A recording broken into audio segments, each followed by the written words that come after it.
lebih 10 brand ya yang antri menjadi sponsor besar untuk kejuaraan FIFA Asian Cup buat pertama kalinya di Indonesia, dan Indonesia menjadi tuan rumahnya untuk divisi 1. Divisi 2 dilaksanakan di Hong Kong. Jadi bagaimana Indonesia bisa mencipta satu momentum ekonomi yang besar? Taman laju dan kreatif Sadil Ramdhani yang lama menyepi di skuad Garuda kini kembali dengan kekuatan dribbling yang sangat bahaya, gocekan pecelelenya itu.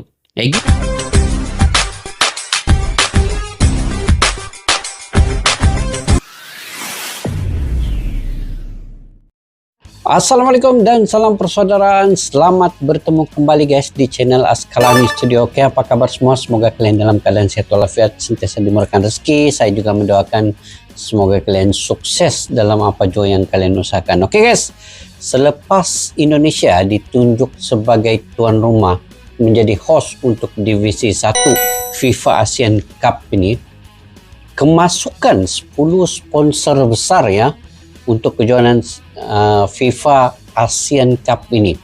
Ini sangat-sangat besar sponsor. Kalau sudah 10 masuk, maknanya Indonesia ini sebagai satu magnet kepada olahraga sepak bola ini. Sebab itu kemungkinan besarnya Indonesia ini dipilih oleh FIFA menjadi tuan rumah ataupun menjadi host untuk divisi 1 ini. Jadi ini signal juga kepada negara ASEAN ini bahwa Indonesia sudah menjadi market utama dalam bola sepak Asia Tenggara ini ataupun sepak bola di Asia Tenggara ini.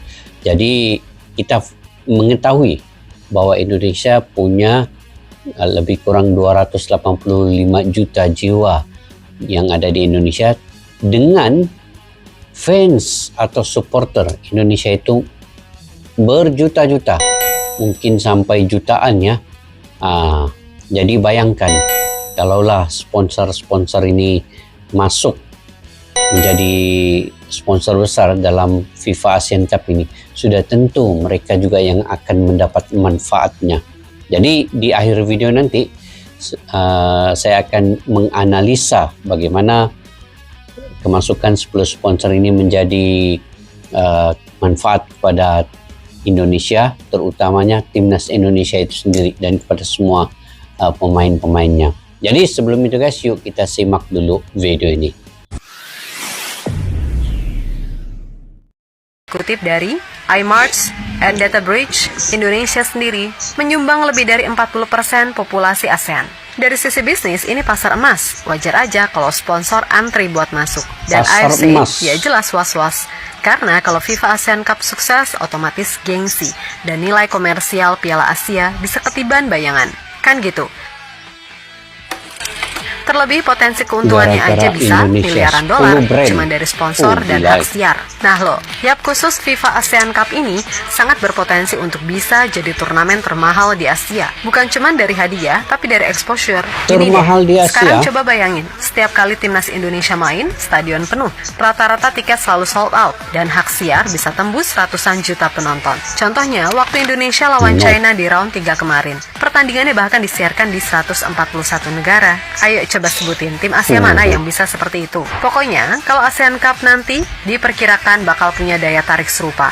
Sponsor bakal dapat exposure global, bukan cuman regional. Itulah kenapa banyak brand besar siap turun tangan. Dan itulah yang sejatinya juga dipikirkan FIFA ketika menunjuk Indonesia jadi salah satu tuan rumah FIFA Series 2026. Meskipun begitu, soal sponsor, dari FIFA Series, FIFA sendiri sebenarnya udah punya mitra atau sponsor yang selama ini emang jadi langganan tetap, kasarannya gitu. Sebutlah Aramco, Adidas, Coca-Cola, Hyundai, Kia, Qatar Airways, Visa, hingga Lenovo.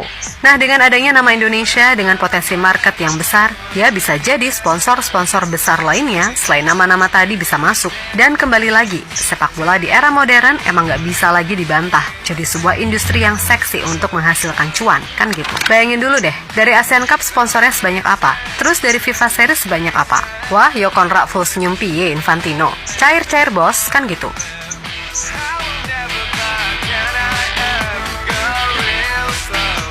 Gara-gara Indonesia, 10 brand dunia antri jadi sponsor FIFA Series 2026. Mantap, Pak.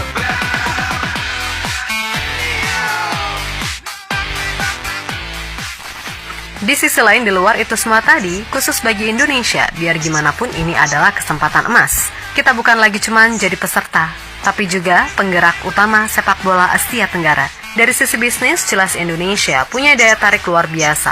Penonton terbanyak, pasar sponsor terbesar, infrastruktur yang sudah siap, dan daya tarik media yang gak ada tandingannya.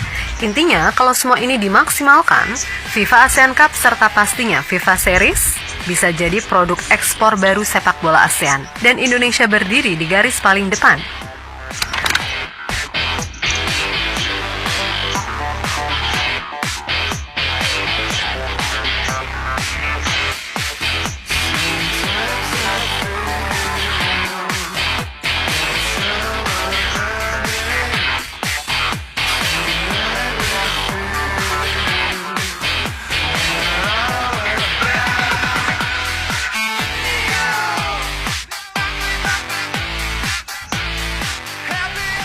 Yap, terlepas dari apapun, pada akhirnya segala apa yang ada tadi tentu bukan cuma soal turnamen semata, tapi ini tentang pergeseran arah sejarah sepak bola Asia Tenggara.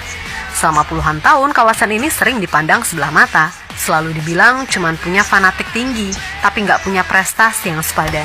Namun, lewat FIFA ASEAN Cup serta pastinya penunjukan Indonesia sebagai salah satu host FIFA Series sepak bola pria, ada kesempatan buat membalik pandangan tersebut, dan semuanya dimulai dari sini, dari Indonesia. Negara yang dulu sering diremehkan kini justru jadi wajah baru sepak bola regional. Negara yang stadionnya megah, suporternya tidak pernah sepi, dan pasarnya luar biasa besar, sampai-sampai FIFA sendiri melihat potensi emas di balik euforia itu. Yap, kalau dulu kita cuma menonton negara lain jadi sorotan dunia, sekarang dunialah yang mulai menoleh ke kita, walaupun sial banget kita nggak lolos Piala Dunia 2026. Asli, kalau itu Mimin masih gondok sak gondok-gondok tapi ya wes lah, mepi meneh, kan gitu. Yang jelas, sponsor-sponsor global mulai berdatangan, media-media internasional mulai menyorot, dan Indonesia mulai memegang peran penting sebagai pusat gravitasi khususnya di sepak bola Asia Tenggara. Semua itu tentu saja karena satu hal, gairah yang lahir dari stadion-stadion, dari nyanyian supporter, dan dari mimpi besar bangsa yang percaya kalau sepak bola bisa membawa nama mereka ke puncak dunia. Yap, dari sini, dari Asia Tenggara, dan dari Indonesia, sepak bola dunia akan melihat cahaya baru. Oke guys, beberapa brand, lebih 10 brand ya, yang antri menjadi sponsor besar untuk kejuaraan FIFA ASEAN Cup buat pertama kalinya di Indonesia, dan Indonesia menjadi tuan rumahnya untuk divisi 1. Divisi 2 dilaksanakan di Hong Kong. Jadi, bagaimana Indonesia bisa mencipta satu momentum ekonomi yang besar tatkala kejuaraan FIFA ASEAN Cup ini berlangsung di Indonesia ini? Oke, yang pertama, Indonesia jadi magnet ekonomi sepak bola di ASEAN ataupun di Asia Tenggara ini. Karena pasaran sebenar yang besar, sangat besar di Indonesia nih, dengan 285 juta jiwa yang ada di Indonesia, dengan supporter yang begitu fanatik yang ada di Indonesia, dan view yang sangat tinggi, tontonan yang sangat tinggi bila Indonesia lawan, terutamanya di Asia Tenggara punya pertandingan ini, sudah tentu views itu lagi tinggi guys. Kalau Indonesia lawan Vietnam, lawan Thailand, lawan Malaysia, itu sangat tinggi dari segi views. Jadi maknanya Indonesia ini bukan sekadar menyertai pertandingan, tetapi sebagai pusat ekonomi yang baru dalam sepak bola di ASEAN ini. Karena itu mungkin FIFA memilih Indonesia ya. Yang kedua, nilai komersial timnas Indonesia meningkat. Karena sponsor-sponsor ataupun brand-brand yang masuk menjadi sponsor yang besar itu, nilainya itu akan menjadi lebih tinggi dan dia akan menaik, dan harga endorsement pemain juga meningkat. Kemudian liga-liga di domestik yang ada di Indonesia ini juga menjadi perhatian umum ya. ataupun menjadi perhatian juga kepada penaja-penaja yang ada di Indonesia itu kepada klub-klubnya. Maknanya kesan ataupun dampaknya kepada pemain boleh menjadi ikon komersial dan juga lebih banyak peluang-peluang iklan ataupun kolaborasi dengan pemain. Okey, yang ketiga, daripada segi infrastruktur, ini juga mau tidak mau dia akan menjadi dinaik taraf ataupun naik level.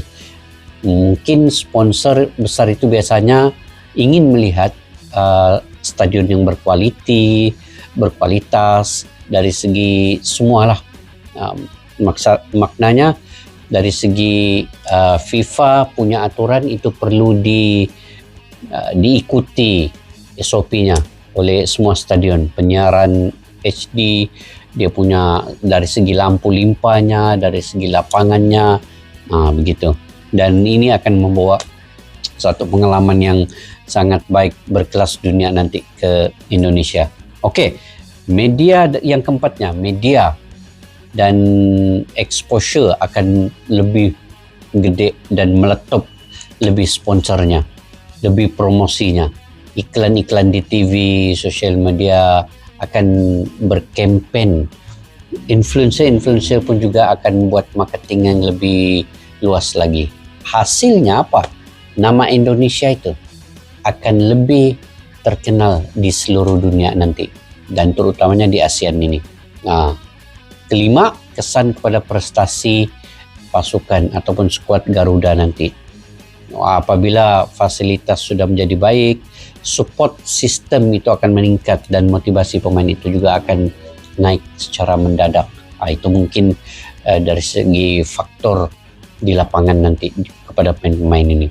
Cuman akan ada risiko dan akan ada cabaran nanti, yang mana fokus utama bukan lagi kepada sepak bola, mungkin kepada keuangan, duit. Itu. Jadi itu akan menyulitkan, mungkin bukan lagi bola, kepada duit. Jadi itu akan menjadi fokus pula, perubahan fokus itu. Yang tadinya inginkan olahraga itu naik, tetapi akhirnya apabila duit terlampau banyak masuk, ini juga mungkin akan mengganggu-gugat mental urusan di sepak bola itu nanti. Okey, jadi daripada segi pro dan kontranya ada juga lah kebaikan dan kekurangan daripada segi sponsor yang masuk ini. Dana yang besar, betul, itu pro-nya, tetapi dari segi kontranya pula akan menjadi tekanan yang tinggi kepada timnas Indonesia sendiri. Branding yang naik, tetapi risiko kepada komersial itu akan menjadi berlebihan pula nanti. Dari segi infrastruktur akan berkembang, tetapi harapan rakyat, fans ataupun supporter itu juga menjadi terlalu tinggi. Jadi itu antara analisa yang saya boleh kongsikan pada kalian semua. Mudah-mudahan kita mendoakan dengan sponsor yang banyak ini, dari segi jangka panjangnya akan meningkatkan sepak bola di ASEAN ini, dan juga kemungkinan pertandingan-pertandingan seterusnya akan menjadi kompetitif dan dipandang lebih tinggi, terutamanya Asia Tenggara ini sendiri. Oke guys, mungkin itu saja video pada kali ini. Jika kalian punya pandangan pendapat sendiri, kalian boleh komentar ya di ruang kolom di bawah. Oke, sampai kita jumpa lagi. Assalamualaikum warahmatullahi wabarakatuh. Bye bye. Askalana Studio untuk kita channel yang bereaksi tentang apapun yang ada di Indonesia, channel YouTube dari Malaysia di Askalani Studio. Jika mau tahu tentang Indonesia, ayo like and subscribe channel kami Askalani Studio.